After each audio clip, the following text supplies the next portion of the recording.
Wangeelaan barannee oolmaa keessa jaba arjummaan kee gooftaa dhaloota qaqqaba.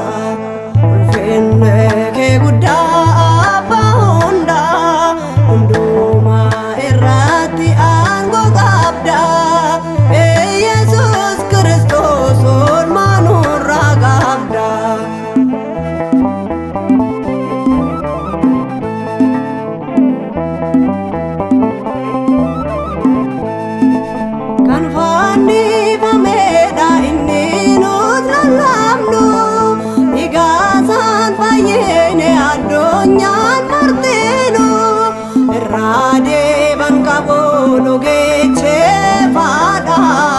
Kan dhokfamu miti gooftaan fayyisaadha.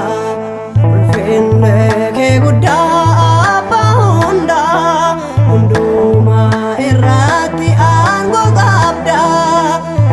Yesuus Kiristoos oolmaa nurraa qabda.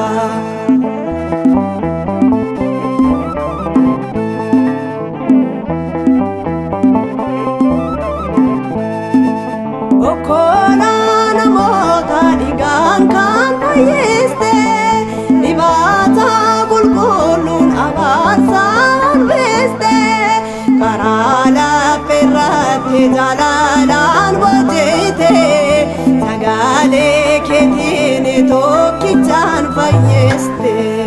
Ulfinni kee guddaa abbaa hundaa hundumaa irratti aangoo qabda. Yesuus Kiristoos oolmaa nurraa qabda.